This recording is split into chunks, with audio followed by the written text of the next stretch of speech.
He was the talk of the 90s. A jaw-dropping physique, legendary legs, and a nickname that went down in bodybuilding history, Quadzilla. Paul DeMayo showed up as the next big thing, wowing crowds with his charisma and muscles that looked like they were hand-carved. But behind the spotlight, there was something no one saw, a silent battle, a weight no workout could lift. This isn't just another story about a bodybuilder. It's a roller coaster ride of highs and lows, simple dreams, and a harsh reality. What happened to Paul? How does someone so promising just disappear like that? Stick around till the end. This story goes way beyond the stage, and it might just make you rethink everything. Back in the 1990s, bodybuilding was in its golden era. Legends like Dorian Yates, Kevin Levrone, and Flex Wheeler ruled the stage and had fans hooked. It was the age of freaky physiques, where every detail mattered. People were obsessed with athletes who could push the human body to its absolute limit. And that's exactly when Paul DeMayo burst onto the scene. Known as Quadzilla, Paul came in like a wrecking ball. The nickname said it all. His legs, especially those insane quads, were next level. Every muscle looked like it was sculpted with surgical precision. On top of that, his arms were massive and ridiculously defined. That combo of size and detail turned heads instantly. Even with giants already dominating the sport, Paul carved out his own space. He wasn't just another face on stage. He had presence, impact, and a look that made crowds go wild. A lot of people believed he was going to be the next big thing in the sport. And honestly, that belief made total sense. His potential was clear from his very first steps on the NPC and IFBB stages. Had you heard of Paul DeMayo before this video? Or did the name Quadzilla catch you off guard? Drop a comment below. It's always fun to see how deep everyone's memory goes in the world of bodybuilding. People always remember Ronnie, Jay, but guys like Paul, they left their mark in their own unique way, even if folks forget over time. But the sport isn't all lights and glory. Behind every pose was brutal effort. Paul trained like a beast, heavy, intense, laser-focused. He lived that hardcore bodybuilding lifestyle to the max, strict diets, grueling routines, and a level of discipline most people couldn't handle. That's what built the monster that fans stood and cheered for. Still, no matter how impressive he looked, the world of bodybuilding is a tough and unforgiving place. And that's where the real story behind the legend begins. Because no athlete lives off glory alone. Paul DeMayo was born in 1967 in Massachusetts. From a young age, he was full of energy and always into sports. But school? Not really his thing. He wasn't the academic type or someone with big college dreams. What really pulled him in was anything physical, movement, action, adrenaline. And it was football that started to change everything. During practice, Paul was introduced to weightlifting. And like so many of us who fall in love with the gym, he got hooked from day one. The sound of weights clanking, the rush of getting stronger, it lit a fire in him. Every session pushed his limits and revealed new potential. It was like he'd finally found what made sense in his life. Even without money or proper equipment, he didn't give up. Paul started training on his own, using whatever he could get his hands on. That raw, no-frills beginning built the warrior mindset he'd carry onto the stage years later. After a ton of effort, he made it into the iconic Gold's Gym, the mecca of bodybuilding. And from that point on, everything changed. Imagine training in the same gym where legends like Lee Haney, Tom Platz, and other titans used to grind every day. The vibe was electric, pure motivation. It was the kind of place that turned rookies into beasts. Paul soaked it all in. Every workout, every piece of advice, every example. He studied the pros closely, learning what it really meant to live and breathe bodybuilding.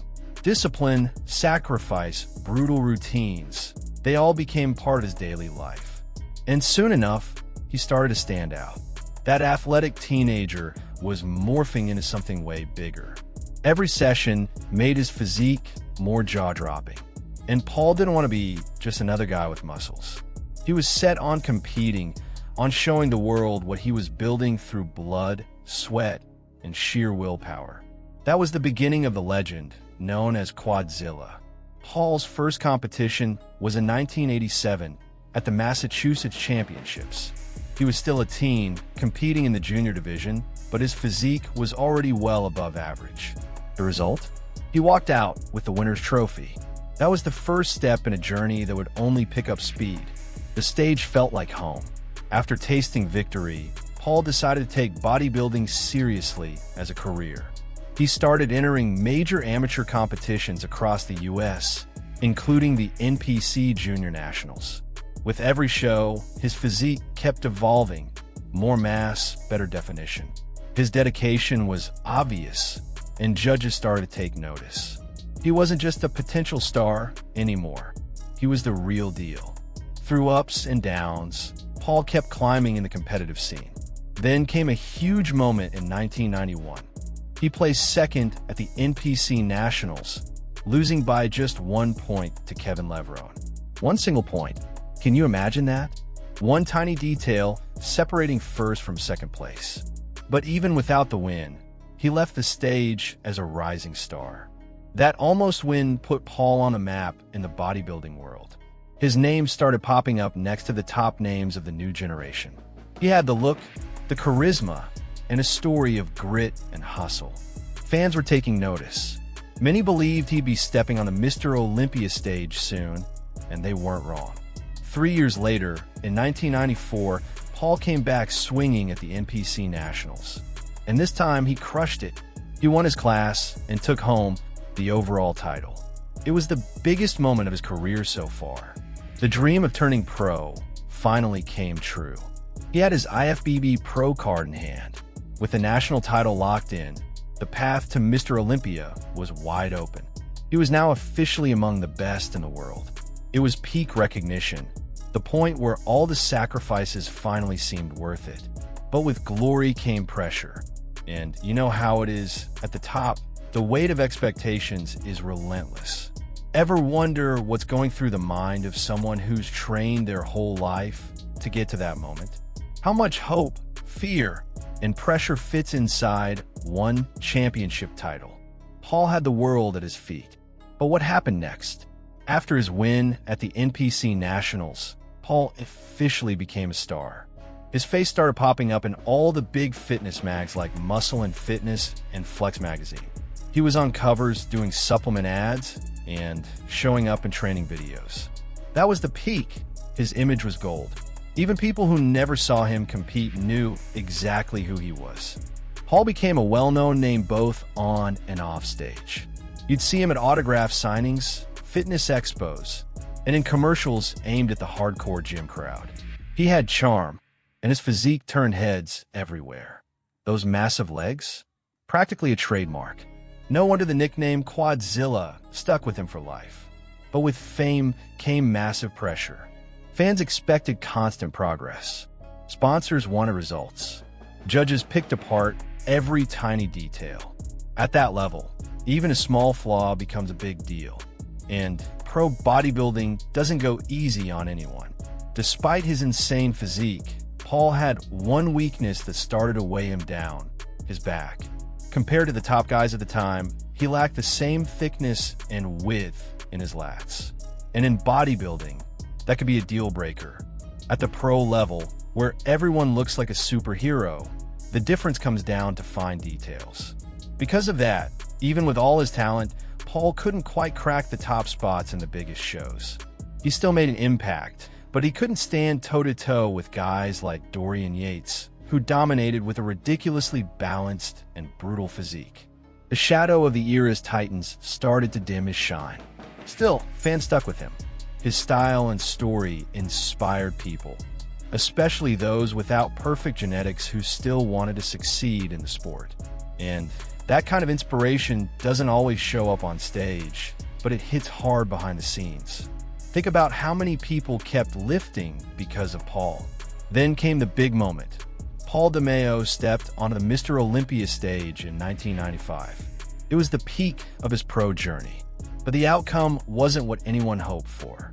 Paul placed 12th. way below the expectations built up over the years. It was a gut punch, both for him and for his fans. Soon, rumors started floating around. Word was Paul didn't even want to be there. Some insiders said he'd been pressured to compete due to sponsor contracts. And as you probably know, the business side of bodybuilding can be just as heavy as the iron. Was he already falling out of love with the sport? Even with that setback, he joined the traditional post-Olympia European Tour, a series of shows that brings top athletes overseas. But Paul wasn't the same. That old spark wasn't there anymore. His performance showed it. No fire, no focus, no drive. The once massive presence that had lit up stages now fell off.